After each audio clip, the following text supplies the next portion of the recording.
Order! Order! You are an incorrigible delinquent at times. Behave yourself, man!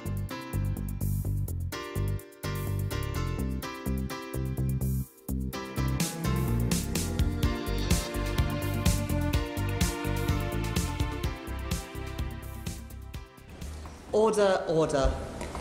Thank you very much, all three of you, for coming to give evidence to our Select Committee today. As you know, we're looking at the impact of Brexit on a range of sectors, including the automotive sector. And so we're very pleased that you can join us and looking forward to hearing your evidence. Just to start, it'd be good if you could just introduce yourself, who you are and where you're from, and then we'll open it for questions. Mark, do you want to start? Yeah, thank you. Mark Wilson, Executive Vice President, Chief Financial Officer of Aston Martin Lagonda. Mike Hawes, Chief Executive, Society of Motor Manufacturers and Traders. Patrick Keating, Government Affairs Manager at Honda Motor Europe. Thank you very much. Well, if I could start, I'm interested to hear from you. To what extent do you see decisions around investment being affected by the current uncertainty arising from Brexit? And would you be able to give any examples of that? And perhaps, Mike, we could start with you from an industry perspective. Okay. I think in terms of investment, you have to look at the context. Since the recession, the automotive industry has done extraordinarily well. Came out of the recession very fast, very successfully. 2012 to 2015, we were averaging about £2.5 billion per annum in terms of investment. Last year, 2016, that was down to 1.66. The indications this year, final numbers, are it's less than £1 billion. Now, part of that is cyclical, undoubtedly, because just about every plant in the UK had some form of investment. But undoubtedly, if you match that with what we're hearing anecdotally, where we have this suggestion that people are often sitting on their hands, waiting for more clarity about what the trading relationship will be with our biggest market. And when do you think, you say they're waiting for clarity, how long can they wait before they have to make decisions? Well, most companies, it's not, don't just make an investment at one particular point. There's generally constant investments, and some investments, talking to some of our members, have been suggested are overdue. But certainly the people are waiting as long as possible for that clarity. And it'd be certainly in terms of, if we look at the timetable with us leaving the EU, I think the general view is that companies need more certainty by the turn of the year, because contingency arrangements will have to be put in place to give you a good 12 months before you start. Thank you. Mark, you are nodding at that point, so perhaps you want to come in. Yes, thank you. So I would echo everything Mike says, and in particular for Aston Martin, for example, we are on a fast growth trajectory at the moment. That implies that we are investing more heavily than we would in the normal cycle. Typically for us, our product cycle is 7 years long. You would therefore expect to be investing at least 3 years in advance of new product cycles. And about 60% of our supply chain is in the EU, with the balance in the UK. And so as we go through this ramp-up period now, deciding where we will invest in that supply chain is critical. And so we've gone through a first phase already. We're going through a second phase again and making decisions. Those decisions are happening every day, each day, and we are waiting to see what will be the outcome, and therefore clarity is absolutely at a premium for us. Patrick Keating. Thank you. In terms of contingency and clarity, I think I would echo what Mike says, that early clarity is required. In terms of our contingency planning, we're looking at two main areas. One is around what happens to the customs border, whether that's in March 2019 or later. Really looking at contingency around that, we're thinking about the need to increase the amount of warehousing and the amount of stock that we'd have to hold if friction entered the border at that time. That's a year-long process between deciding we need to invest in additional warehousing, going through zoning, planning and investment into that. Added on to that, you need to take into account of the internal decision-making procedures and the need to get clearance from Japan. So really, March 2018 would be where we'd need clarity, at least around transition. The other piece in terms of contingency is around regulation, and particularly around type approvals. There's a real risk that as the UK leaves the single market, what we're picking up from the Commission is that type approvals issued by the VCA, the UK Vehicle Certification Authority, will either no longer hold validity or not be able to be extended. So we need to find a way to bridge that gap And again, having clarity around how regulation will be treated over the transition period and under the new arrangements would be very, very useful. The cars that you produce, Mr. Keating, in this country, and you produce other vehicles, motorcycles and other things around Europe, are they all registered? Is the authorisation all done in this country, or is it done in different countries? It's done in different countries. So the vehicles which are manufactured at Swindon, at our factory here, are authorised by the VCA in the UK, as well as some small engined equipment, so marine engines and a few lawnmowers. Other products such as motorcycles and other power equipment which are manufactured in Europe, or items which are imported from Japan, have type approval from the Belgian authorities. And if the VCA wasn't recognised in Europe after we leave the European Union, presumably your cars would have to get a different authorisation at point of sale or something else. Have you thought about how that might work and the additional costs as well involved? There's two issues around that point. One is looking to the future, so new models that would come online. There we'd have to look to find a way to either work with the UK government to ensure that there's mutual recognition of any approvals issued by the UK government, but equally any approvals issued by European authorities should be recognised here, and that would allow us to continue to be placing vehicles on both markets with a single authorisation and a single set of testing procedures. However, if that mutual recognition doesn't come into place and there's some difficulty in managing that, then we'd have to look for contingency plans, which could either be moving that type of approval activity for those vehicles we sell into the EU to another European member state. However, the key issue is more in the short term, what happens to those vehicles that already are type approved?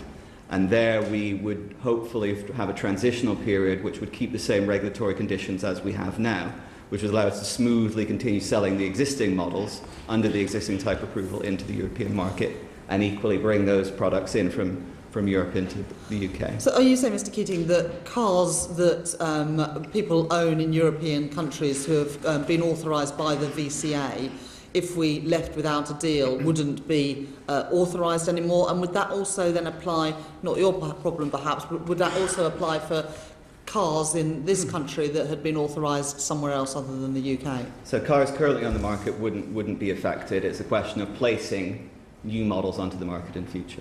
Can I maybe add a bit of clarification to that? One of the issues is, the point you're getting at is you produce a vehicle for sale and it's type approved for the duration, the life cycle of that vehicle. So at the moment, if you were to take your certification out now, we know it is valid at least for as long as we're in Europe for the life cycle of that vehicle.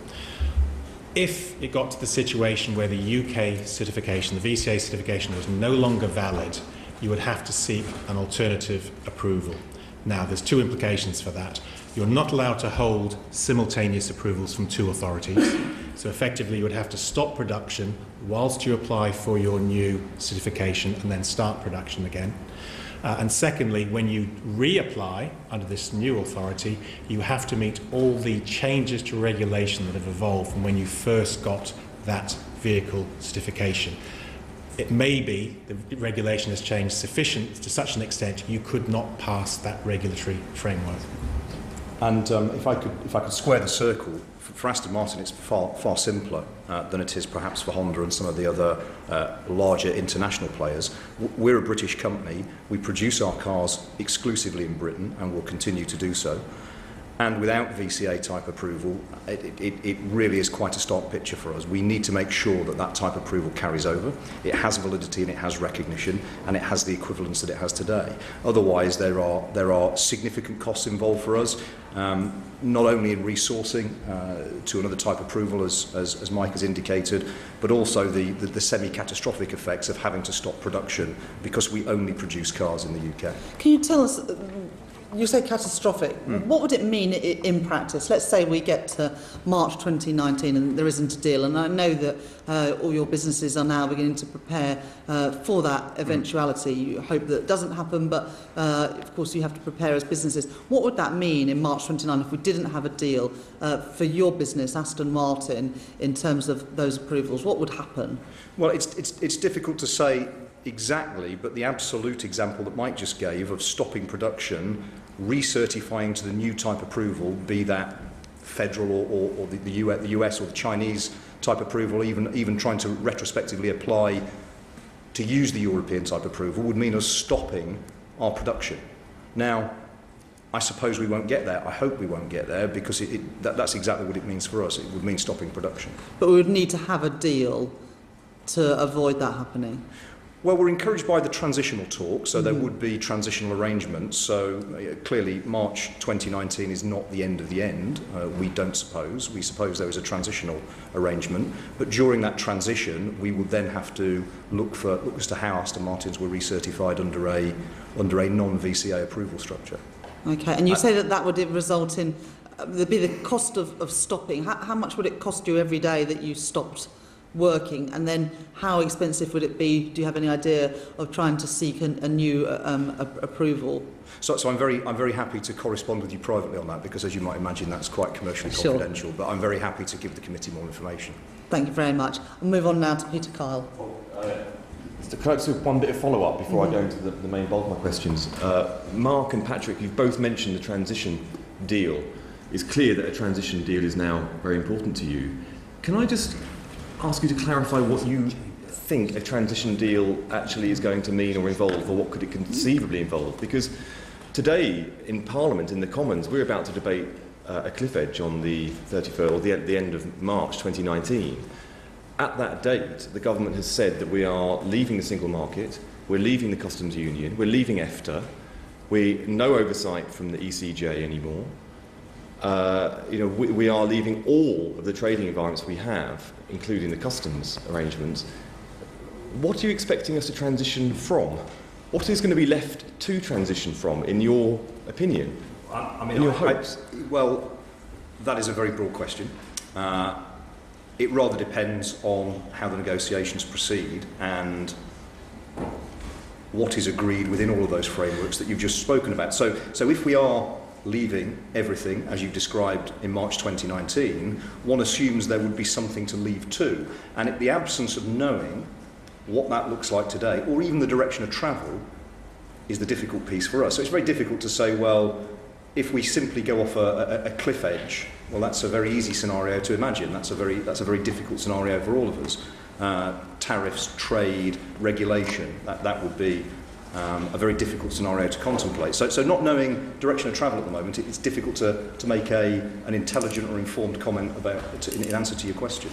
Do you think it is realistic to expect to have the same access and privileges from the customs union single market from the day after the leaving date that has been set by government?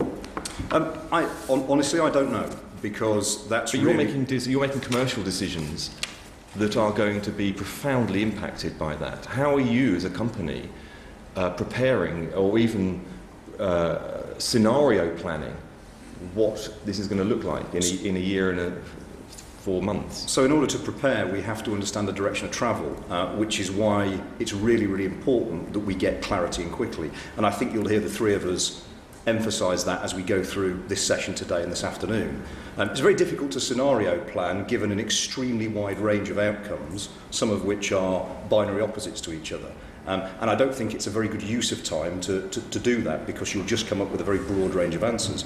So what's really important to allow us to scenario plan effectively is to set a direction of travel and give clarity as quickly as possible. Patrick, I know you want to follow up on that, but my fundamental point is that a transition implies that we're going to smoothly move from where we are now to another destination. But on leaving day, we're going to instantly be in a different place. So we're not transitioning to a different place, we're going to instantly be in a different place, and then what you're saying is you want to transition somewhere else. How are you preparing for this? In terms of transition, for us, the key point is that there should be really a single point of change to the way we do business, and that point of change should be at the back end of any transitional or implementation period. From our point of view, that implementation period should be long enough to make all the changes that we need to make. So we've touched already on customs. Our customs teams say we'll need something in the region of 18 months to bring our own internal systems up to speed. And that's when we know what HMRC are going to be working to, where CDS is, and all those pieces. So really what we're looking for is something at least 2 years, potentially a bit longer. But as you say, it's hard to say how long do we need to be. When I hear what you're saying, the 2 years is fine, because we're going to be, what you're saying is we have a transition and we want 2 years to move towards it. What I'm saying is it's the first day of the 2 years is the problem. Because in that first day, we are going to be we're going to wake up in a different economy than the one we had the night before. And then we're going to move somewhere else. Again, so go ahead. The government has made clear to us that business should make one change, and I totally agree with you. That has to be from what the status quo is to what the new arrangements are going to be, if you're only going to have one change. If we look at the benefits that we currently enjoy, single market, customs union, all the things that help make us competitive, we want to try and safeguard as many of those as possible. But if we leave on March 2019 without any sort of at least total agreement, you really do not know what we're transitioning to, and so you would be a long period of change. It would be more than what's transition. Now, government have said that they understand your concerns over this, so presumably that means government's been speaking to all of you about this. Do you get a sense that government has been listening, and is there any evidence that what they have learnt from you has emerged in the approach to negotiations as we approach the point where trade is discussed? I think if we look at the various statements, speeches that have been made since the referendum, thinking on what the future is going to be like has changed. We have had dialogue with government, especially since the last general election. It is probably accelerated. Clearly we need to maintain a much more structured nature to it. But we've been very clear from the outset that we need to safeguard those elements that make us competitive. Now, if we're leaving, then clearly we need to, as the Prime Minister has said, try and ensure the benefits of single market membership, which he has said accrue particularly well to automotive. If I can just stop you there, because my question is not about what you aspire to get out of negotiations. Is government listening to you? I want to know whether the dialogue is good, whether you get a sense that what you say leads to action within government in this process. I think they are definitely listening, and we have dialogue. Whether that is leading to action is difficult to say, because, as Mark said, we still don't know what the exact nature of that future relationship will be. If that future relationship can safeguard all those things that we've described, then I would say that yes, our message is being received. But at the moment, there is still that uncertainty, and like any other sector, we go with what we read, and equally, they need to safeguard the interests of a number of different sectors. When you say we go by what we read, other people are reading the newspapers. You have the phone number for ministers, and you have conversations, direct conversations with ministers. So you shouldn't be waiting to read in the newspapers what is coming out of these. Surely a functional set of negotiations on behalf of an industry that is so essential for our economy. What you say leads to demonstrable change within negotiations. Do you get the sense that what you say makes it to the front line of negotiations with this government? We do believe, certainly in the past few months, we've had that engagement, and it has been clear from ministers that they do understand the challenge that we face.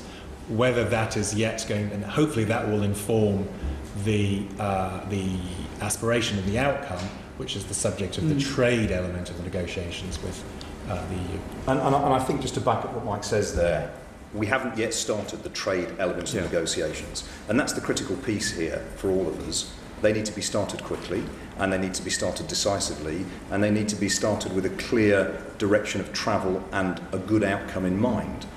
What happens along the way, there's plenty of conjecture, we can all speculate, but until we see the shape and colour and direction of travel for those trade agreements, it's very difficult to understand whether we're getting through or not. Yeah. Thank you very much. Mark Borsley. I wonder if I might ask some questions about why trading with the EU is important in the first place. Mr Wilson, you just spoke about need to see the shape and colour of the negotiations. Why is it important? So if I could ask Mike Hawkes first of all, could you talk to us in global numbers in terms of the size of the industry, number of units of value, and then perhaps each of you tell us about your individual businesses? Sure.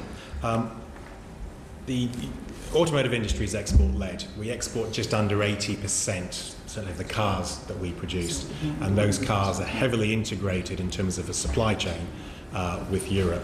Now, if we export 80% of what we build, 56%, apologies for the numbers, 56% of that goes to the rest of the EU. That is about 4 times bigger than our nearest next market, which is the US, albeit the US is growing, as is Europe in terms of total market. So, we are very much, it is our primary market. It is also the primary market for imports. Around, again, it's 86% of vehicles that are sold in the UK come from abroad. The vast majority, essentially about 70%, come from the rest of the EU. So we're totally integrated in the European automotive industry, both in terms of markets for import, export, and the supply chain. And Aston Martin and Honda? From our perspective, Europe is important in 2 key ways. So one, exports from our factory at Swindon, 35% are going into the EU 27 market, so that's an important export destination for us.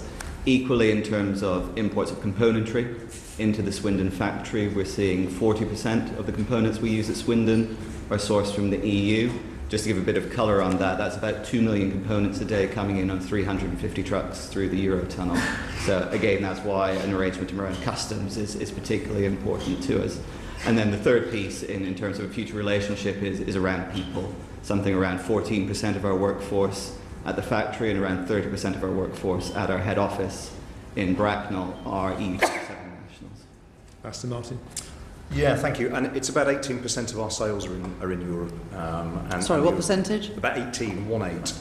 And about 25% in the UK, and the rest is international. And about 60% of our engineering and bill of material costs. So that is the design and development of the car in engineering terms is in the European supply base, and concurrently about 60% of the bill of materials that goes into building the car is sourced from European supply base. And just one more point as well, it's a semi-trade point, but also European talent. About 10% of our workforce is European, but it's a very highly skilled workforce. These are top-class engineers, aerodynamicists, vehicle dynamics engineers. The skill level is high, and we need to maintain access to that talent as well. Right, but sticking with numbers of vehicles, yes. I mean, Europe sells us, and this is probably for Mike really looking at it more globally, sells us many more cars than we sell to them. So isn't it really in their interest that we get a good deal at the end of the day? And aren't your members, worried unnecessarily because the European manufacturers are going to be pushing their governments to get this deal done in order to continue to be able to sell their cars in our market? Well, to put it into context, as I said, 56% of our exports go to Europe. Around about 7% of European exports come to the UK. But still a bigger number. It's a big number, it's an important, and we are the second largest new car market.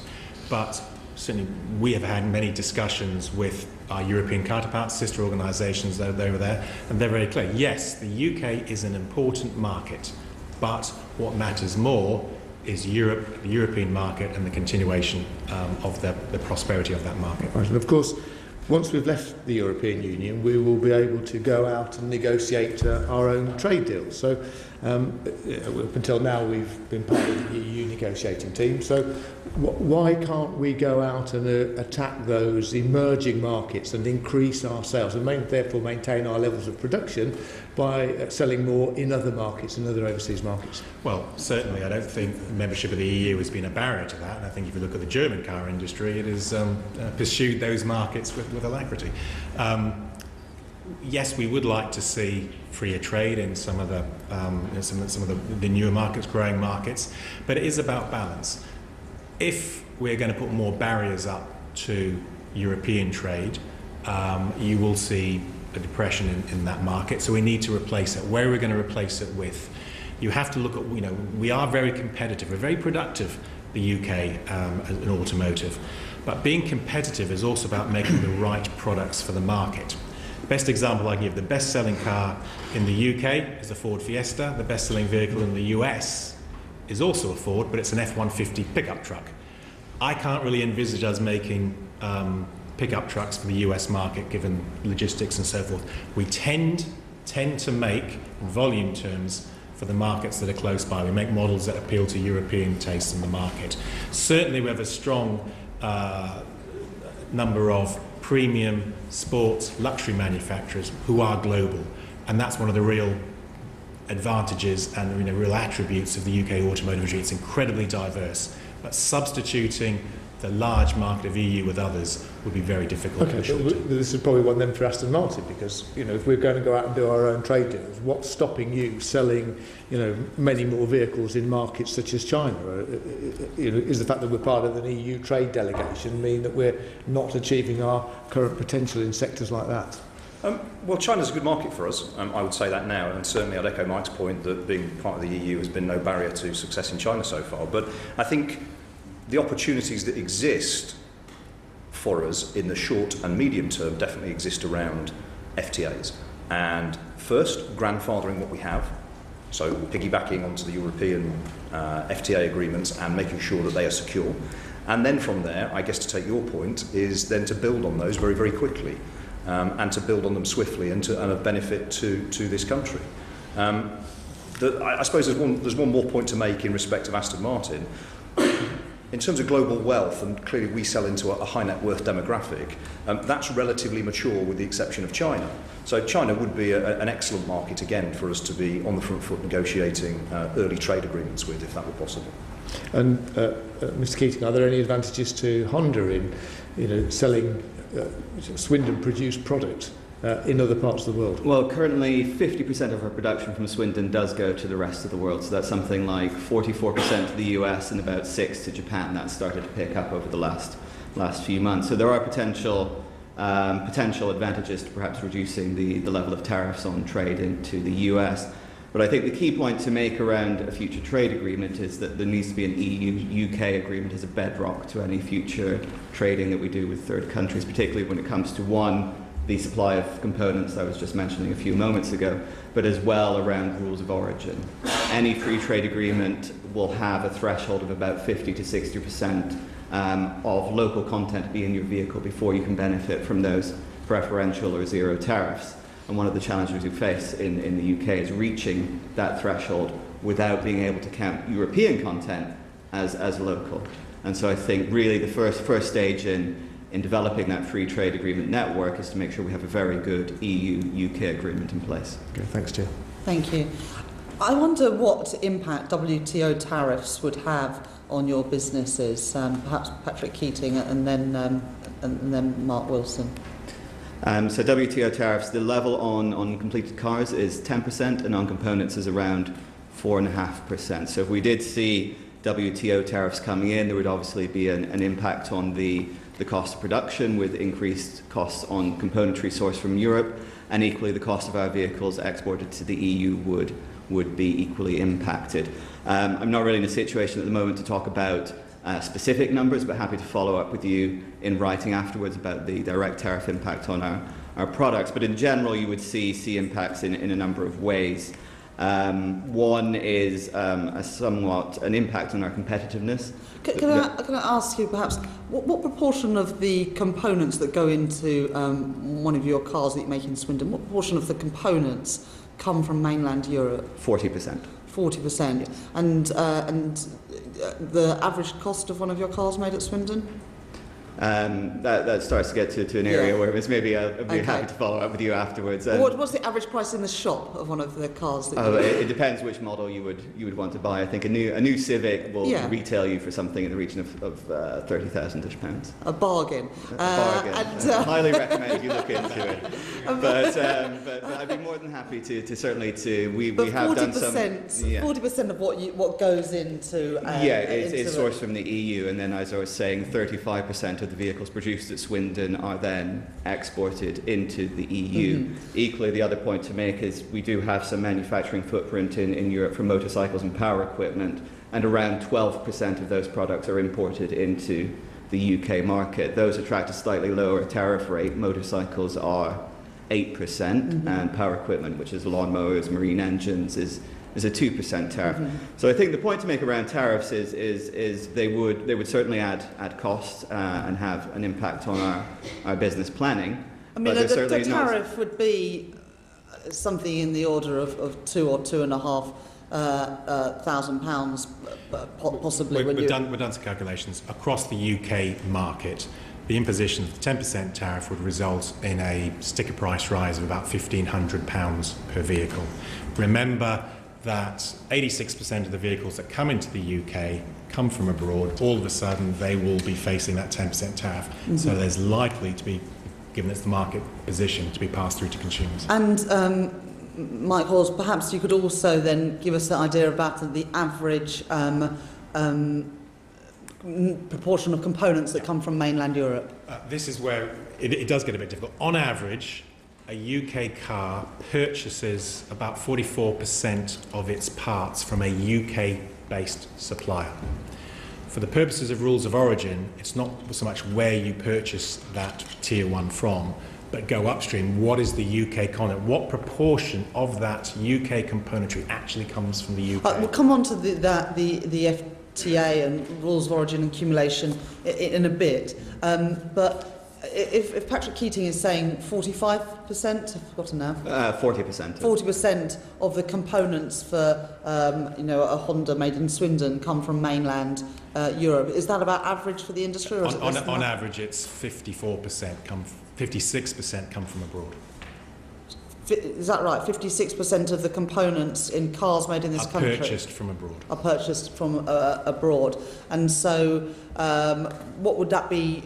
If the tariffs from those are 4.5%, Mr. Hawes, what would that mean in terms of the increased cost? You said £1,500 on average on a tariff for exporting the car. That's on the finished vehicle import. Yeah. What about for the increased cost of the It is difficult. That is an extraordinarily difficult thing to calculate because there are certain mitigation measures you can take. However, I think it isn't so much about the tariffs on parts, it is the complexity about shifting parts. But perhaps around. about £300 for the cost of the components?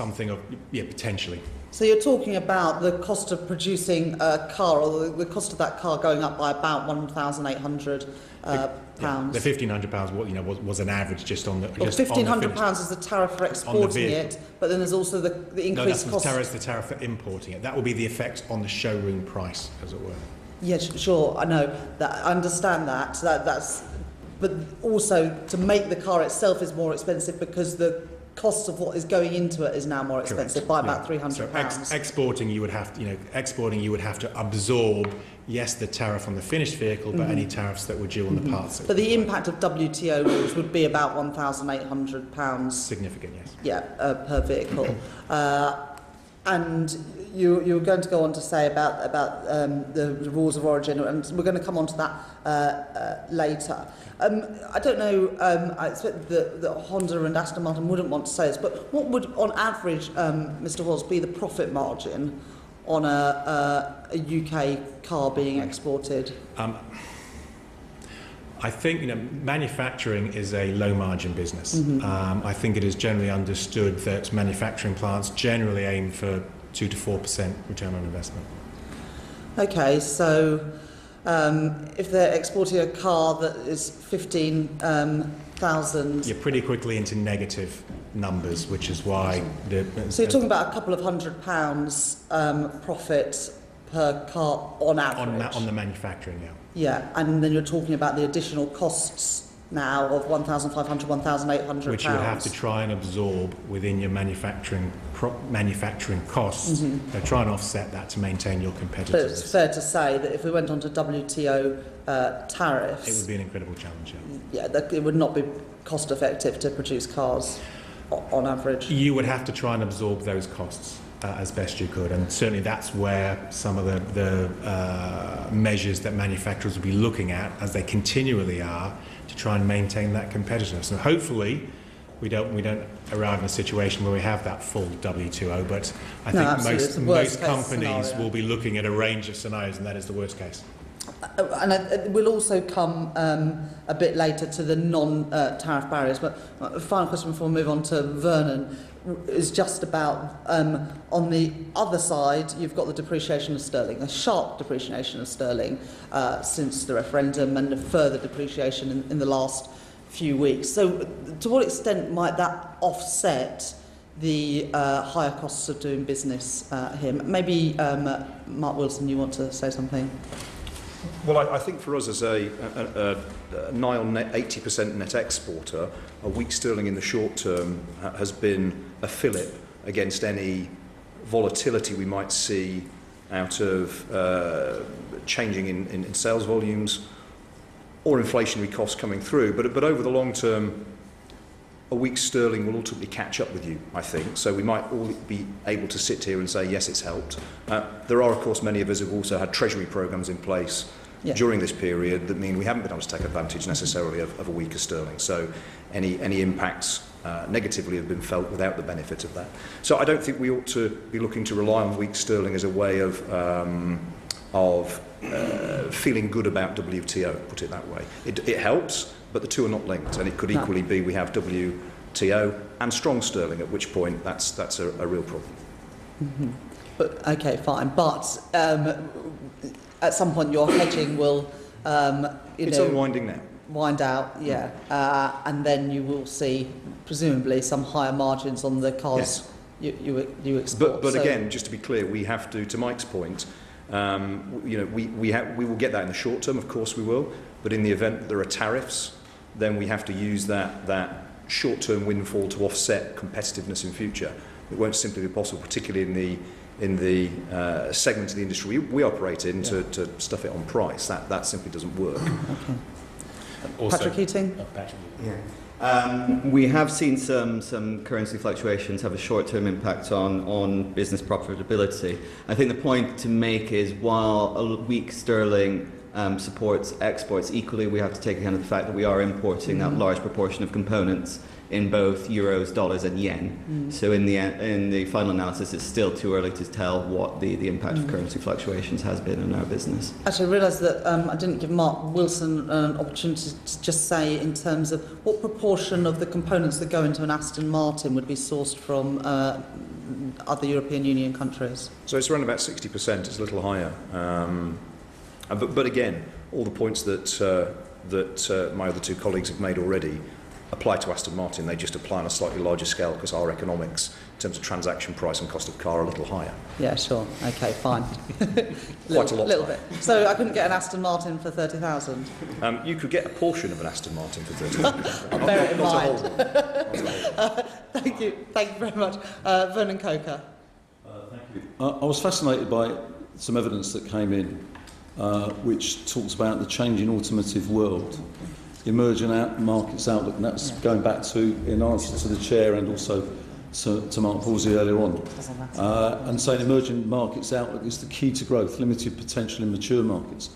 And it points out that from 2015 to 2023, mature markets, the projected growth is -1%. China is plus 32%, and the emerging markets are plus 44%, which is quite an astonishing figure.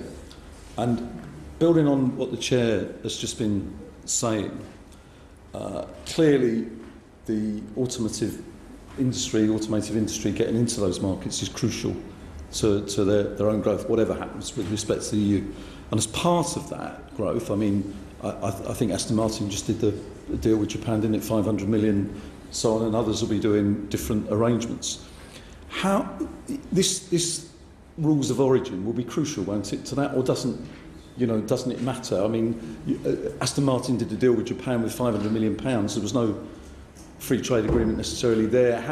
What the proportion of cars at the moment is supposed to be 60%, isn't it, for rules of origin with respect to, for the purposes of determining rules of origin at the moment. That's an average percentage at the moment for UK cars. How's that going to change? Is that right? How's this going to change? The average car made in the UK purchases 44% of its components from UK suppliers, in other words 56% from abroad.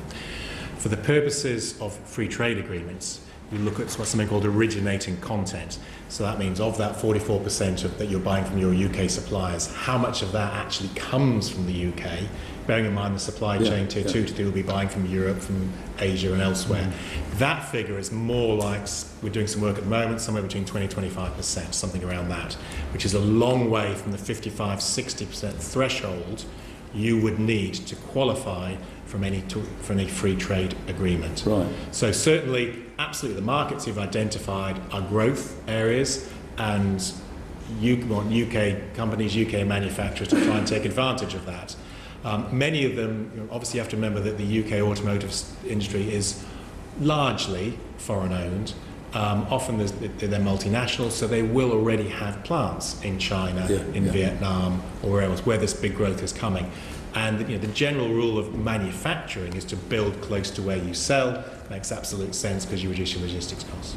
And do those rules of those trade deals should they be lowered? Should the rules of origin be lowered? The threshold be lowered to enable UK manufacturers to do bilateral deals with others? I think we would look for the idea of accumulation with Europe. In other words, European parts count as UK and vice versa. That will be the easiest and quickest way to basically meet those thresholds, because to move from where we currently are, let's say 20-25% originated content, to 60 will take many years, because the UK doesn't necessarily have the capability here in the UK. So EU content should be categorised as UK content for the purposes of rules of origin in terms of negotiation we would have with other countries. And certainly we'd have to agree that with the EU first. That would be part of your trade deal. But equally then, when you have those deals with third countries, that they would want to recognise that. And there is precedence in international trade agreements for that. Do you think this is likely? I suppose that's what crystal ball gazing, isn't it? It's a possibility. It is known, and certainly there are examples whereby what we would say is non-EU. For instance, Morocco, Israel counts as European content for those purposes. So there is a precedence there. But if you came out of the European Union without a deal, then obviously that wouldn't apply. And in fact, Mark Wilson made the point earlier that we would want, I think, the grandfathering of FTAs.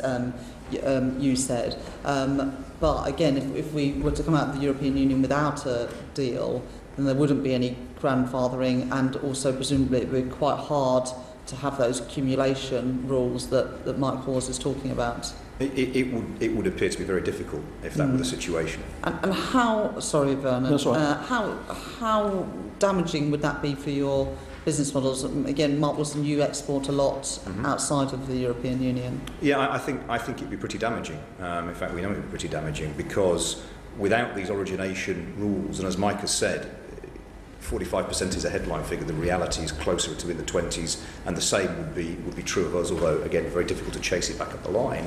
But the idea of us being able to somehow swap 60% of our European supply base into a UK supply base, which is strong but doesn't exist to the same depth today, within 2 years, I think that's an extraordinary ask. So it is really important we get the rights grandfathered across, and it's really important that origination is recognised as a major issue and dealt with on the accumulation basis. Is it possible to increase that local content so it counts as UK content? Is the supply, that is the ability to supply that to you there? The supply chain isn't. There's a very strong supply chain. Let me say in the UK already at tier 1 and tier 2 level, but it is not of the scale of the European supply chain. And the idea of us developing a supply chain now without significant investment and time and effort, both from government and from business, in time for us to exit such that we can have origination rules of pure UK content, I think that's a very difficult thing to envisage happening. So the idea that some people that might be put that this would be a great opportunity for UK companies because they could expand and develop and take advantage of the new freedoms. That would be another way of putting it, yes. I think that would be ambitious for a couple of reasons. First of all, if you look at the current capability of the UK supply chain, very good in certain products, components, less good in others, and not at all present in some areas. I'm sure when your later panels you can quiz people on that. The key thing, however, in how we would do that, what would attract a supplier into the UK? Primarily, it is a strong and growing vehicle manufacturing base. If that isn't there, or if there's uncertainty if it's growing, then why would you invest in that? And remember, when you look at the supply chain across Europe, I mean, to a certain extent it's counterintuitive. Parts begin their life in one country, move to another, into a component, into an engine, into a car. You'd look at that and say, well, that doesn't make any economic sense. But it does, because it's driven by cost and quality. That wouldn't happen if it didn't make economic sense to do so. Yeah. Thanks. Thank you. You touched earlier, Mike Hawes, on the issue of customs, and I think Patrick Keating in Honda's evidence to this select committee suggested that the non-tariff barriers might be even more serious than the tariff barriers. So perhaps, Patrick Keating, I could start with you, just explaining what impact customs controls would have on your business and ease of doing business. Certainly, and it touches on the fact that we operate to just-in-time manufacturing, which is the most efficient way to run a plant. You order only what you need, it arrives when you need it, which reduces both waste and cost. As I was saying before, 40% of our componentry is sourced from the EU. On daily terms, that's about 2 million components coming in from the EU on 350 trucks through Eurotunnel and through the port of Dover. We hold line-side about 1 hour's worth of stock as part of that just-in-time production model. So we are keen to see, as we leave the customs union, a system put in place to ensure that friction or excessive friction does not come into place at the ports. So really that's about ensuring that the people, the infrastructure and the systems are in place early and well tested to ensure that as we leave the customs union on day one, there isn't a huge amount of friction and blockage at the port. As I said, we see a period of about 18 months internally for us to be in a position to have the systems in terms of IT, personnel and systems in place to be able to manage the increased volume of customs work we're going to have to do. I know HMRC have calculated that they're seeing an increase of 50 million to 250 million transactions a year.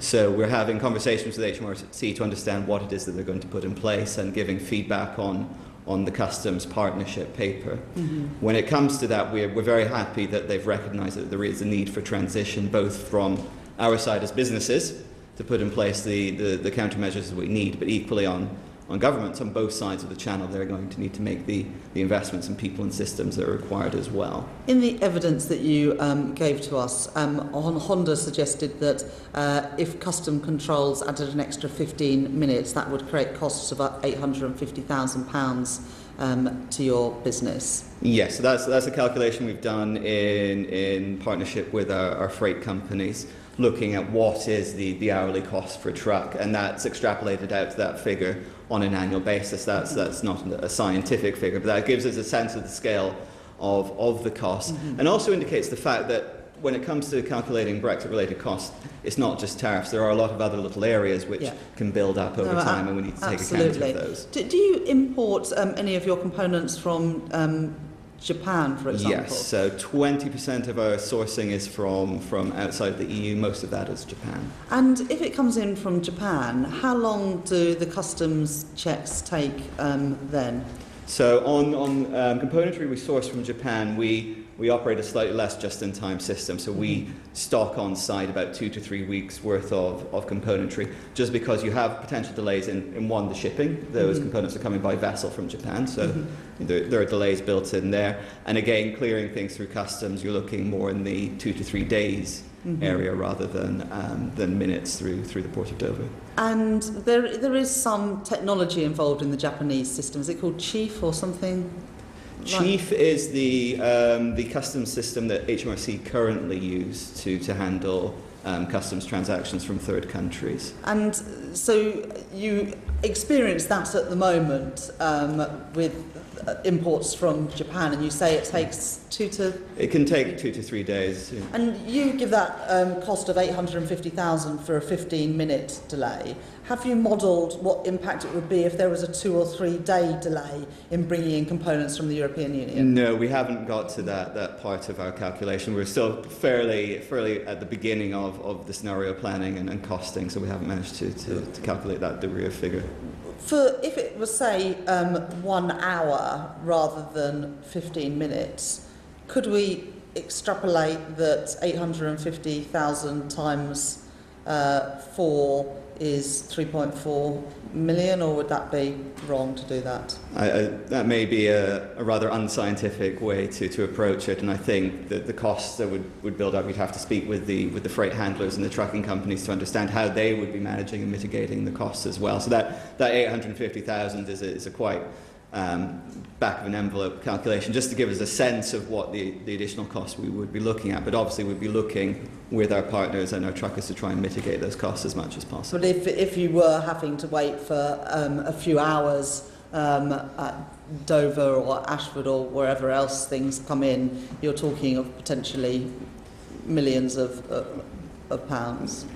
Potentially, and I think at that point it would be looking at what other mitigations could be put in place. So when it comes to at least the short term around the border, we are, in terms of contingency planning, looking at the potential to invest in warehousing and holding stock on site, which is obviously moves away from just in time and is not a preferred option to take, because capital is tied up then in unproductive purposes. But that's something you could look at to help mitigate, at least in the short term, as the new customs procedures were bedded in to do. So can your frictionless sort of model of integrated supply chains function if you don't have that, those frictionless borders? Can your just-in-time model of production work?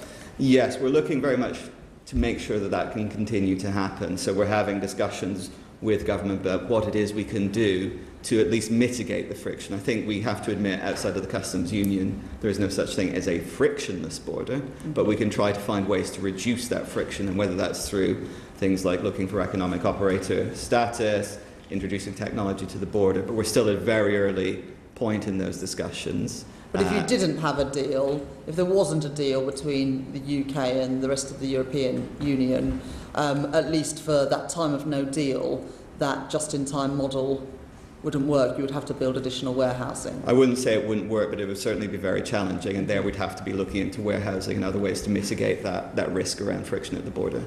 Have you got any estimates of how much warehouse space, for example, you might need if the delay was at 1 day, for example, or any other period of time? We haven't calculated to that level of granularity, and that's something that we're working on internally as we move towards that March 2019 period, just to understand that and have plans in place to know how much warehousing we'll need, where it will be, and what sort of stock we need to have in those warehouses. Mark Wilson, for your business, what would it mean, the custom controls? What would that mean for your business? Sure. So I think our issues are not quite as acute as those of Honda, because we don't, by all accounts, use just-in-time purchasing. Ours are more bespoke, handcrafted cars, and there is a longer production time. We hold around about a month's worth of stock on average, although that is not uniform across the base. Some of the components we're buying are in large batch, so it's a much wider spread of goods holding.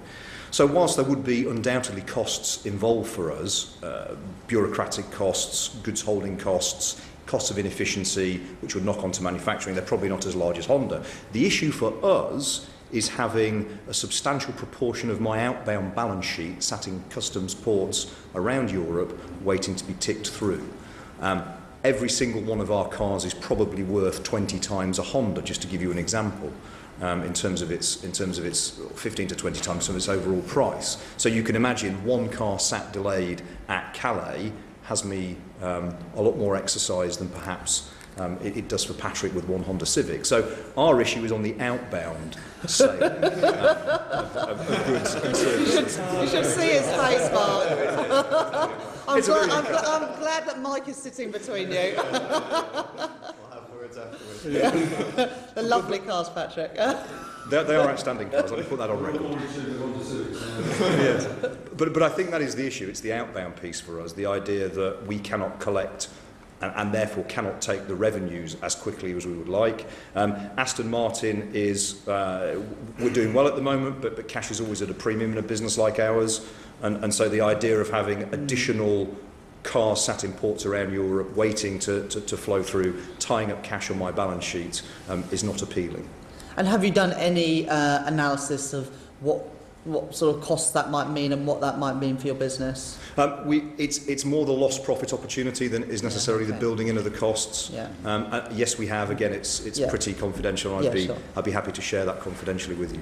Thank you very much. Mike, is there anything you'd like to add? I think David Cap said it well. Can I just ask one thing about what happens on the Canada-US border? Because there have been some people who have said, that's an example of a border that works very well, that things move back and forth. Do you see anything that we can learn from the US-Canada border? Perhaps, Mike, you... I'm not familiar with that. Okay, that's fine. We will move on then to Mark Pawsey. About regulation and certification, and the extent to which the cars that we build in the UK are built to a common European standard. And if we are out of the EU, does that mean that we can modify our products and sell it in markets where that standard isn't important? Does that open any doors or provide us with any fresh opportunities? No.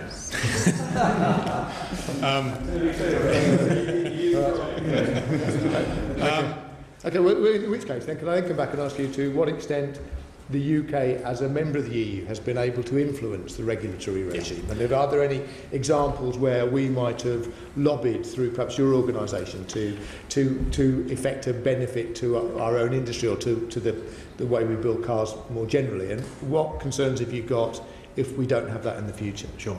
I mean, the advantage that we have, a manufacturer to all our manufacturers, is that they produce a vehicle to one standard, can sell it in 28 member states, and increasingly the type approval, the certification, the rules are adopted by other countries. For instance, China's emission regulation is based, it's not exactly the same, but is based on European regulation. So, that's the real advantage. So you can in other countries too. So you're producing to a single standard. As soon as you have to build for another standard, and you do for the US and certain other markets, that add costs. So you want to minimise that. Those standards, the regulation, are set both at a UN level, which we're involved in, and will continue to be involved with, and obviously a European level. At the European level, the UK, as a large market and a large manufacturer, has had an influential voice. And one of the things that we've always been keen to ensure is that the development and implementation of regulation is sympathetic to the diverse nature of the UK automotive industry. If you look at the nature of the industry with their small volume manufacturers, obviously like Aston Martin, like Morgan, like Lotus, there's a whole stream of them. Now, they need to meet environmental, safety standards and so forth, but there's a degree of flexibility in how they meet them, which recognises that they are small volume and don't have the wherewithal, for instance, of a large multinational to do that. So that is one example of where the UK has actually been very influential and supportive of the industry. Okay.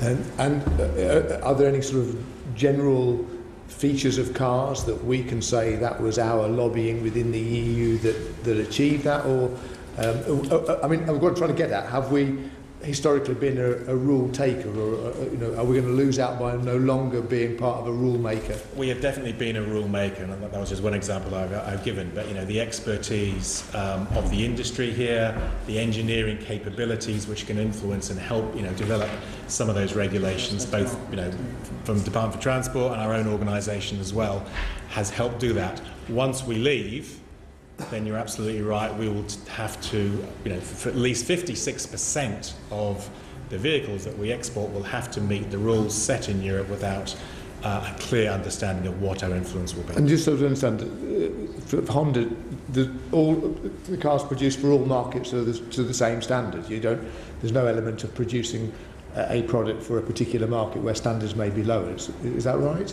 That's correct. So as I was saying before, 50% or around 50% of what we build at Swindon is exported to the US. That is on a shared platform. So the platform that we export to the EU and the US is more or less the same. There's a few tweaks here and there. But in order to achieve that, in order to build a car that meets both the European and the American standards, involved a huge amount of R&D effort over a period of time developing that vehicle. So it's not something that could easily be done. And so we would be very keen to avoid divergence between the UK and EU standards and having to make a third set of vehicles for the UK. So you are currently producing different vehicles for different markets. So is it that hard to where there is regulatory divergence to produce something for a specific market? In a nutshell, yes. And we look to some work that the European Commission did in the context of the TTIP negotiations. They looked to calculate to what extent would you have to diverge a car that was meeting European standards and change components, procedures, testing to make it match the US standard. And the calculation was that that would be equivalent to something like a 26% tariff. Right. So there is quite a bit of work to do between the two to make a car that meets both standards, hence why I was making the example that the current Civic, which serves both markets, involved an awful lot of R&D and development to achieve that. Okay, thank you, Chair. Thank you. Peter Carl. Thank you. Patrick, to what extent does Honda utilise freedom of movement to recruit skills from the EU? To a great extent, I would have to say. So just some numbers around that. So in our factory at Swindon, 14% of the workforce are EU27 nationals.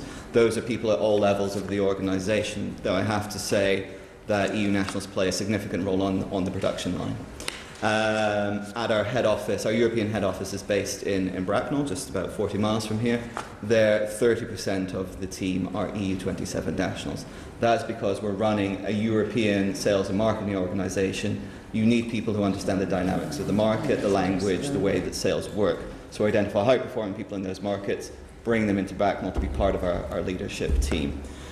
The 14% figure at the factory masks a slight trend recently. So as we brought the new Civic online last year, we needed to bring on board 600 additional workers. Of those, 40% were EU27 nationals. 40? 40.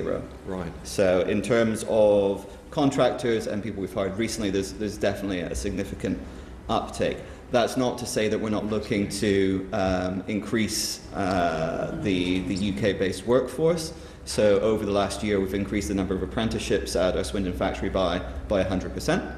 And we do a lot of programs where we're going into schools in the local community to get kids enthusiastic about STEM and science and coming to work at the Honda factory.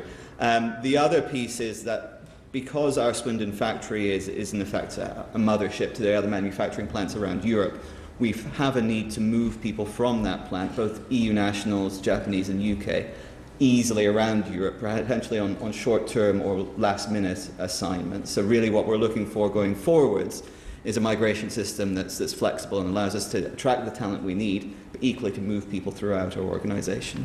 It's great, and it's good to see that you're doing this work on STEM. Clearly, when the young people see that you care as much for your individual cars as Aston Martin do, of course we do, that they'll be inspired by that. Your organisation is going to be in a really difficult place if freedom movement doesn't get resolved quite soon, or what the movement relationship is going to be. I mean, with this number of people embedded in every part of your organisation, this is surely keeping you awake at night. We have a fair degree of confidence around the ability of UK and EU governments to agree on the status of current residents and current workforce. So we are doing a piece of work to try and understand what the future requirements around settled status will be and how do we ensure we keep the people we need. As you say, going forward, it could be a challenge, but we'll have to find ways to work around that. But again, we're hopeful we'll find a migration system that allows that flexible movement. Mark. Thank you. Yes, so about 10% of our total workforce is from the EU27 countries, the vast majority of whom are based in the UK at our Gaydon headquarters and will be based at our new factory as well in Wales. I think our issue is that less so than Honda, more of our EU27 employees are based in the higher engineering skills type jobs that I spoke about earlier.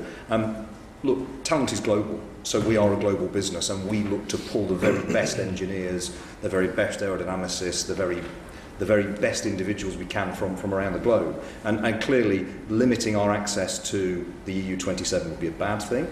There's another opportunity here, though, in that under the Tier 2 system, so non-EU immigration, that at the moment we think is quite slow. It's 12 months. We're bringing people in from Japan at the moment and have been over recent years. It's quite a slow process. There's an opportunity there for us, I guess, post-Brexit to improve that and fast-track that to sort of redress the balance. And the difference with highly skilled, with people with high skills, is that they are making a much more informed choice as to where they come, and they have a lot more options as to where they go. So I presume the look and feel of Britain and its economy and its openness, so forth. We need to pull people here rather than just expect them to arrive because they have a limited choice elsewhere. It's always been one of the strong, compelling benefits of the UK economy, and we'd like to see that remain. If I add to that, it is particularly challenging in the supply chain. Look at the likes of Aston Martin. Who wouldn't want to work for Aston Martin in terms of the brand alone? Once you're into supply chain, the level of dependency on non-UK nationals goes up. It can be up to about 30%. And again, it's anecdotal evidence we're getting at the moment is that increasingly they're struggling to retain people. A lot of them were economic migrants. The economics doesn't add up as generously as it did before. One quick question direct to you, Mike, about R&D. How important has been the Horizon 2020 programme and R&D relationships across the EU? It is. I mean, one of the main one of the real opportunities has been the integration of UK R&D into Europe. Horizon has been one of the mechanisms by which that has been facilitated. There is concern, certainly we're getting feedback from some universities, that the willingness of perhaps European partners to engage with UK institutions might be on the wane because they just don't know the eligibility of UK institutions in the future. Mm-hmm. Go on, I finished. I just wanted to ask just two final questions to Mike. We've heard from two car manufacturers, UK car manufacturers today, but you represent a much larger number. Are there things that other manufacturers would have told us today that would be different? Particularly, would any of the businesses that you represent see more positive upsides? Perhaps more some of the other niche car manufacturers. Is there anything positive that they would say or opportunities from Brexit that they would point to? I think, as you will know, this is a fiercely competitive industry. Yet this is a subject which is pretty unifying across the industry. We did a survey before the referendum, and we had about 10% of our members, we have about 700-800 members, voted to leave. I've actually not met any of those members who said that to me, who voted that way. But they do exist. But how many members do you have? About 800. In terms of manufacturer, supply chain, aftermarket. So I think this is an issue which pretty much unifies the industry. There will be some others, perhaps, outliers, but certainly all the conversations I've had have reflected these issues that you've discussed today to varying degrees, but there is that consistency. And then lastly, someone who's sort of been slightly lost today is the consumer, and I just wondered what impact Brexit would have on people buying cars, perhaps not Aston Martins, but your normal consumer who buys cars. And obviously car sales have been quite weak in the last few months, and you've spoken about that before, Mike Hawes. But for somebody buying a car, when we leave the European Union, what impact might they see in terms of prices? There's two major issues. One is obviously the potential. It depends on the deal, if we get a deal and so forth. Worst case scenario, yes, prices will go up. And the number that you gave earlier of £1,500, around £1,500 on the price of an average vehicle. So that's one impact. Second impact potentially is on consumer choice, and that goes to whatever the regulatory framework that it is. If there's any sort of divergence, then given most of our cars that were sold here are imported, a manufacturer would have to decide, okay, do I want to type approve that vehicle to this UK standard? Am I going to get a return on that investment in terms of volume? So there might be a contraction in terms of consumer choice as well. Those are the main, we are, as you rightly say, we're already seeing a drop. Obviously we haven't left Europe yet, but in terms of consumer and business confidence, we are seeing a drop in demand for vehicle purchases. And would you attribute that to the uncertainty about Europe? It is certainly all the indicators are that consumer confidence is declining, especially a propensity to have a big ticket purchase, which outside the home, the car is obviously a big ticket purchase. Okay, well thank you very much all three of you for coming to give evidence today. Thank you. Coming to give evidence to us today, and I think you were here for the earlier session when we heard from the SMMT and Honda and Aston Martin. We're keen to get your perspectives now on the topic of our inquiry, the impact of Brexit on the automotive sector. But I think it'd be helpful if we just start with both of you introducing who you are and where you're from. Start with you, Chris Saunders. Yeah, so I'm the Director of External Relations for GKN. I'm Dermot Stern. I'm CEO of Applied Component Technology. We're a Tier 2 supplier to the industry. Thank you very much. I'll kick off with the questions. I wondered, to what extent do you see decisions around investment being affected by the current uncertainty around Brexit? What impact is that having on investment in your industry? Chris Saunders? Well, I think there's probably two levels of investment which goes on. There's day-to-day investment. Our largest automotive plant in the UK is in Birmingham, employs about 800 people. On a day-to-day basis, we will have to make CapEx decisions in order to make sure that our plant and machinery is up to scratch and continue to deliver our customers. That hasn't been affected because we just have to get on with that. However, when it comes to major CapEx decisions, there is clearly a delay. Now, as a Tier 1 supplier, we're driven by what our customers want. We won't speculatively go and make a very large investment. We will need to know that there's a contract at the end of that. And those sorts of decisions, I think there is already a nervousness. In public, can't go into details, but with some of our customers, particularly one of our customers, there is a potentially large investment we would need to make in order to meet that order. And that is dragging on and dragging on. Now, these commercial relationships often do, but putting myself in the position of our customer in that instance, I'm sure that they are looking to see the lay of the land before they make their investment, which would lead to us making ours. And do you see something similar, Mr. Stern? Yeah, well, regarding our own business, our main owners are all EU citizens, so they're looking in and they're really hoping for some clarity more than anything else. They have been supportive and continue to be supportive, but the level of capital expenditure we've had to make since the referendum has been fairly low.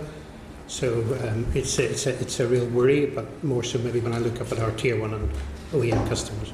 And what would both of you and your businesses be looking for in terms of a Brexit deal? What would it need to cover to be effective in terms of providing certainty for investment going forward?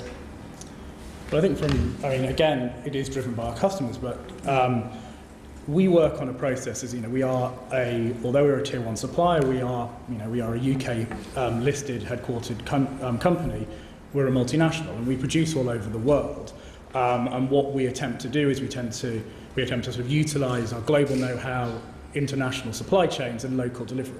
So we ultimately, the work we do in the UK is for local customers. It's, to be honest, they've already been here. We've had Honda, Toyota, Jaguar Land Rover, Nissan. These are all our customers in the UK.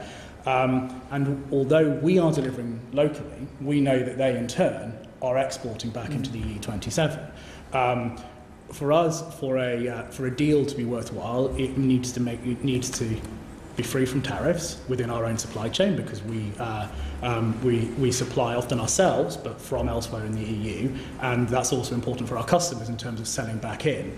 But in addition to the tariff barriers, it's also the non-tariff barriers as well, where we know that we have a large volume of supply chain which comes from elsewhere in the EU, and we know that the product goes forward. So really, unless we have zero tariffs and low friction, we know that there are going to be significant problems for our customers, which in turn makes it more difficult for us to deliver for. And are your customers both in the UK and in the rest of the EU? So we have customers all over the world, but our customers of our UK plant are overwhelmingly in the UK. 90% of what we do in the UK is because we're selling down the road. Purely going back to the just-in-time principles and the logistic principles, we want to be able to make sure that we can deliver our customers with real rapidity. To go to the Honda example from earlier, where they have an hour line side, we do not want to be the people responsible for them stopping their line. So we deliver locally.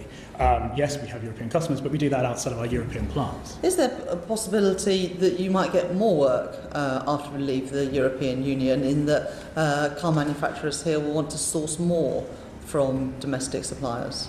Well, I think there is, we'll always be looking for a business opportunity. But the issue is, and this comes into, and I'm sure we'll get to it later, into the issues of content, because we are a UK-based tier 1 supplier, but 70% of our supply chain comes from elsewhere in the EU. So they're just, and that's for reasons of both competitiveness, volume, and the fact that we are our own supplier. So that problem gets pushed down to the next level. So I think there would be just as many pitfalls from that as there are opportunities. Thank you. Dermot? Well, when we look up to our tier 1 customers, as Chris has just said, they often say the balance is 70% they buy parts from the EU and 30% from the UK. So I represent a business that supplies from the UK, part of that 30%. But then even at our level, half of what we buy, our raw materials, are sourced from the EU, and we have to buy from the EU because those components or raw materials are not available in the UK competitively. So even then at tier 2 level, where we sit, it's a real worry. There's certainly some reshoring opportunities for work coming back, but you can very quickly see those opportunities being diluted because of the rising costs of any tariffs coming in, and of course the weak GDP makes that even worse. Thank you. Peter Kyle. Thank you, Chair. Are you getting the same level of engagement with government at the moment that the manufacturers were? I mean, you heard the session earlier on. Are you being listened to? Are they reaching out to you? And do you feel that your concerns are being recognised by government and are having an impact? I'll start with you, Dermot. Yeah, sure. Well, personally, delighted to be here today, because if you think of the automotive industry as a large pyramid, and you've had a couple of guys at the top in the car manufacturers and the tier 1s, but then the tier 2s is a big chunk at the bottom. So it's really good news that I'm able to give the input from a business like that. I have been invited to give such an input before to various government bodies. But typically you would always have more car manufacturers, more tier 1s in the room. And I think it's very important to recognise the size of that wedge at the bottom of the pyramid, and perhaps the things that worry us a little bit are we are by very nature less mobile. So if I look back to other chunks of my career where I've been in a large tier 1, well, you maybe have 6 plants in Europe and you can make decisions where best to place work. We have one plant, it's in Wrexham, and it's designed to serve the UK car industry. So to that extent, that degree of less mobility is a concern. Do you feel that's recognised by government, though? Obviously, government can't speak to everybody that's out there, but are the specific challenges that you face and your sector is facing? That particular point, I'm Vice Chair of the Automotive Components section of Mike's organisation, the SMMT, and we ensured that very point about it somehow being higher risk the further upstream you get, we made sure that was in the paper which got submitted to the BASE committee. So to a degree we're making sure the message is there. Is it understood? I can't say. I must admit, I had not considered the increase in anxiety due to the lack of mobility and options as you go down the supply chain. That's a new one for me. And presumably the further down the supply chain you get, the smaller and more niche and more specialist you're going to be getting in some cases, and therefore perhaps won't have the voice that others have. Yeah, although there is an important point that as you get further down, sometimes the suppliers are enormous chemical companies supplying raw material to us. So sometimes it can be an uncomfortable, lonely place. But Chris, Chris, did you have any time? Yeah, no, I think the Dermot points are very fair, and it's probably the counterpoint. I mean, GChem, because we are because yes, we're a tier 1, but we're a large company, we have a turnover of 10 billion, actually 50% of our business is in aerospace as well. So government, I think we do have the ability to speak to government, and we've had, sort of direct conversations, both partly through our trade body and ourselves with ministers. You know where I'm getting with this, because we went down the same path with the previous session. It's not about whether you can speak or whether are they engaging, and do you feel it's having an impact? So to be completely candid with that, straight after the Brexit vote, there was an awful lot of conversations where every single time we had a conversation, a civil servant or a minister would say, we're in listening mode. And that's what they do, and you would just say, you would say your concerns, and they would walk away, and you'd be none the wiser as to whether they'd heard things or anything. That has changed. Post the election, that has changed, and there is now a genuine back and forth. And I think that they hear our concerns.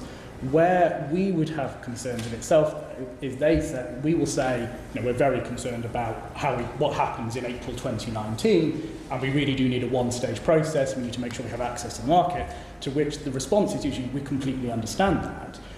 We are sceptical as to whether they can deliver that within the political constraints which they have created for themselves. And so, to go back to your earlier session, we're concerned that hard, they're saying there's going to be one change, that one change moment will come in April 2019, not after an implementation. Are your needs aligned? You heard the previous session. Are your needs for the outcomes that are produced by these negotiations, are they similar to the manufacturing sector?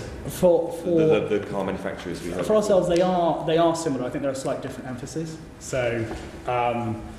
Issues around regulation type approval from components manufacturers not as important, but I think we are all heavily aligned that tariff and non-tariff barriers, the cost of moving things across the border, is a primary concern. And to both of you, what would be the impact if this thing about transition day, or when it starts and not, and hard Brexit or not? I mean, if this just goes wrong, and we know what goes wrong looks like, what would be the impact on your sector, your companies, your businesses, the people you represent? I can't think of if it all went wrong and we left without a deal. I've tried hard to think of a worse situation, but I can't, if I'm honest. It's WTO rules, and not being part of the customs union would have an enormously challenging effect on our business. I can give you examples of parts where profit will disappear due to WTO tariffs. So that is clearly an unsustainable position. So on that, in the absence of a clear understanding about what an alternative deal looks like, what we have done is we have modelled what 2016 would have looked like had we been on WTO rules for GKN. And the answer is, for the company as a whole, the impact is relatively small, because 10% of our business is in the UK and we're a £10 billion company. There are several million in tariffs, there are an additional several million in non-tariff barrier costs for us, but they fall on a very small number of plants, not just in the UK, but there is a distinct, there is an impact, and that doesn't take into account mitigating effects which we could take, nor does it take into account second-order effects about how that may change demand from our customers. But it clearly has a significant impact on a small number of plants for us. Finally, Dermot, are you an authorised economic operator? Will you seek to obtain this status and continue to supply to companies that are selling to the EU? No, we're not. And until the referendum, I had never heard of the term. We have never. There's a lot of terms that we've learned in the last couple of years. But we have never filled out a customs declaration. That's just the way life is. We do buy some things from China, and usually it's a freight forwarder would do that for us. But the thought of then having to do that for most of our trade from the EU to the EU is frightening prospect. We just add costs and make us less competitive. Thank you. Thank you. Mark Horsey. I'm just being a bit negative here. Reshoring has already been taking place recently, because manufacturers found that the length of the supply chain from some overseas markets, they weren't getting the quality. And this is a big opportunity that you guys are sort of, walking away from, really. So why can't we get we've already heard from other manufacturers about quite a substantial amount of EU-produced product going into cars that are made in the UK. Why can't we grasp that opportunity and make some more? I think probably the best way to answer that is with an example. So what we do in our Birmingham plant is we build side shafts. We build the bit which connects from the engine to the wheel. And it sounds simple, it's a surprisingly complex thing. We do that all over the world. We build 150 million side shafts globally each year. We build 45 million across Europe. We build less than 3 million in the UK. Now, in today's side shafts, all types of components go in, but one of the very obvious ones is it has a forging as a part of it. Now, that heavy forging, which forms part of the side shaft, is created in one of 3 plants across all of Europe. And that's for 45 million side shafts. So they're producing about 15 million forgings a year. The entirety of our business in Birmingham is 3 million. We are not going to put a forge in the UK running at 25% capacity as part of a reshoring activity, particularly if we didn't know we'd be able to export back into the EU without tariffs. So I think there are some opportunities, but that actually the volumes are such that if we want to produce at a low enough price for us to be competitive for our customers, we do that by specialisation, and we do that by integration of a much larger market than just in the UK. But I take the highly specialist component there, but perhaps Dermot, on your side, some of the more basic bits and pieces that seem to be coming in. When we get to perhaps, if there's a possibility that there's not going to be quite the free movement of goods that we're experiencing right now, and some of them coming in from overseas are going to be a bit delayed. That's a big opportunity for you, isn't it? Because you can go to the manufacturer and say, look, I've got no problems with meeting your just-in-time requirement because all I've got to do is send it down the motorway. There will be some reshoring opportunities, and trust me, we're fighting hard to identify those and to take advantage of them if we can. But every time we look at this problem, we look and we see that since the referendum, so we entered into a couple of contracts I can think of just before the referendum, so you're basically there for the life of a vehicle, so 6 years. And as I said earlier, 50% of our raw materials coming in from the EU, so that's suddenly got 8%, 10% more expensive.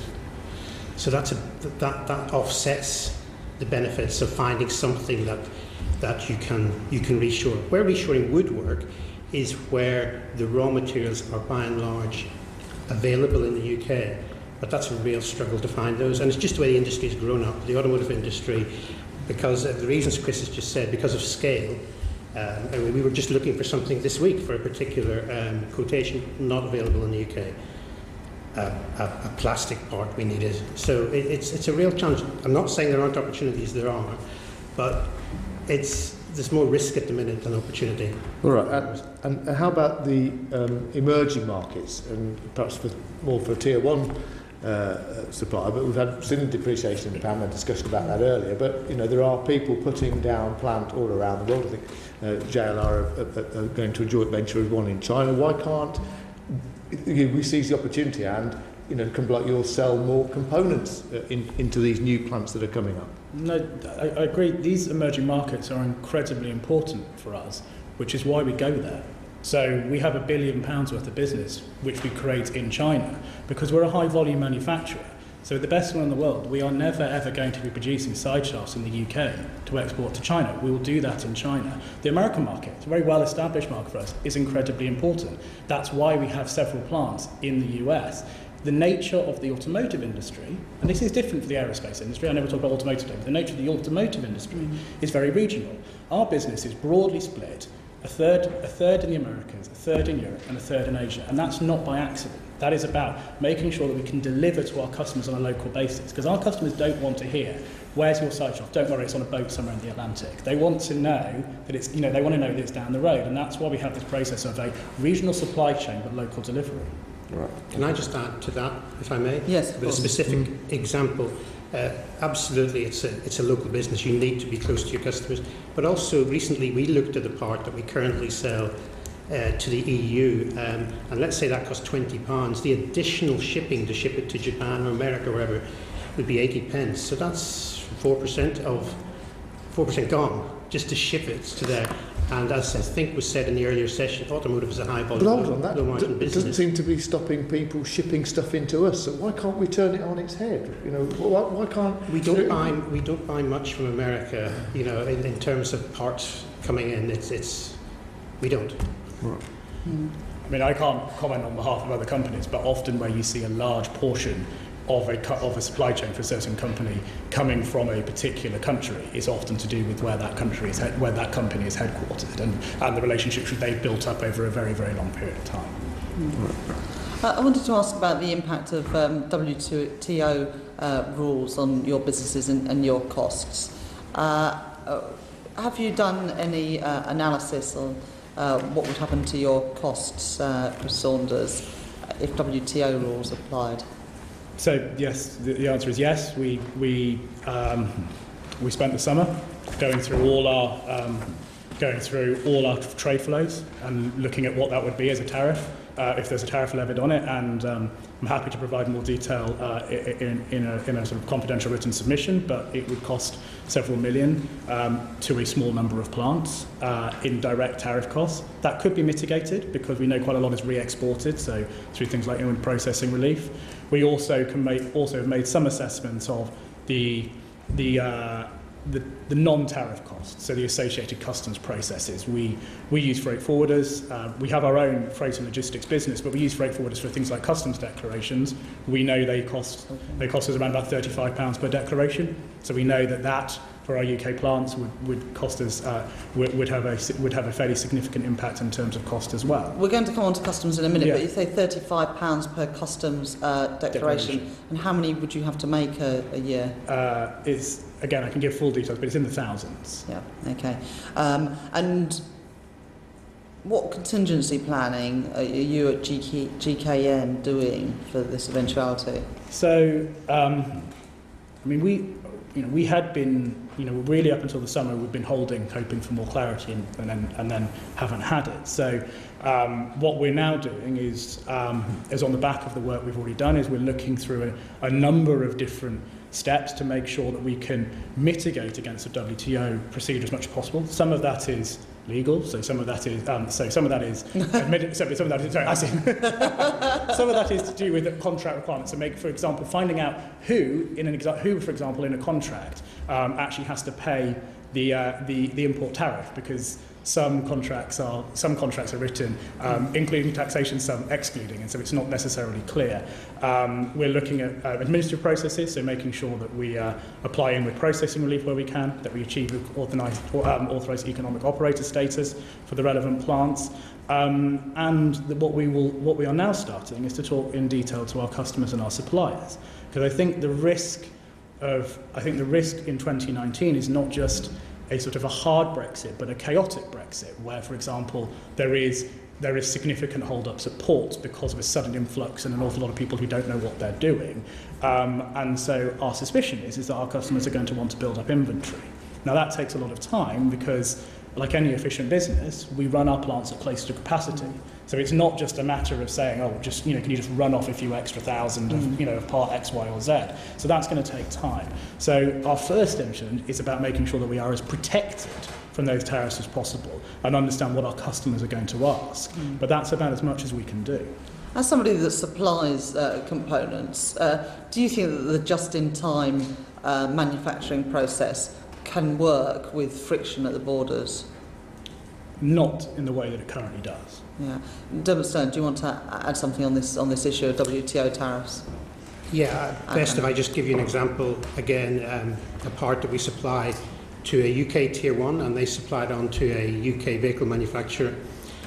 And if that part costs around £20, then if it made a nominal profit, better not be careful what I say, but my customers will be listening, but if it made a nominal profit of 6%, that profit we've calculated would be half to about 3% with the WTO tariffs, and that's on using a 5% tariff. SMMT say the range is 2 to 4.5, I had a joyous afternoon trying to make sense of EU tariff tables, and I think I found some raw material chemicals that we'd have to buy at 6%. So, but the short answer is it would have a really serious effect on profitability. But you still would be profitable? Well, I'm answering that question alone on WTO tariffs. If you put the weak GBP on top of that, because it's completely related, because these parts have to come in from the EU, then that's very challenging. What we do at the minute is really try and find ways through efficiencies just to make ourselves as fit as possible, to give ourselves the best chance. But it's kind of frustrating because the way the whole industry works is we're meant to get better every year. That energy, that activity is meant to be lowering our costs every year. It feels very much that we're putting all that energy into trying to mitigate potential risk. Can I ask something about sterling? Sterling's fallen quite sharply since we decided to leave the European Union, and quite sharply in the last few weeks.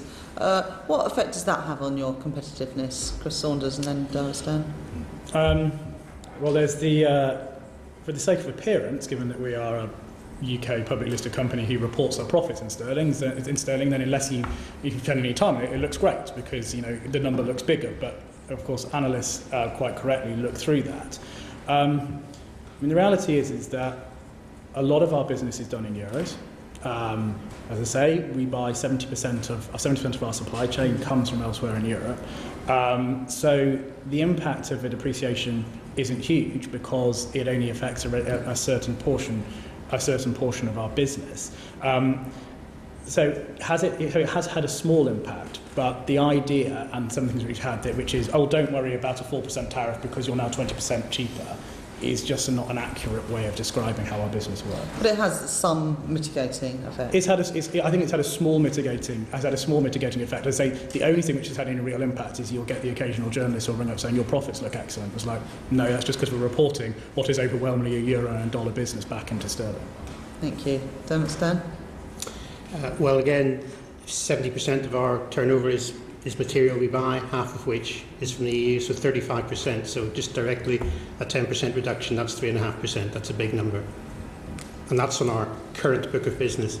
Looking forward, of course, quoting for new UK programmes, in theory everybody will be in the same boat, but the book of business we have now took a bit of a whack at that time. Thank you.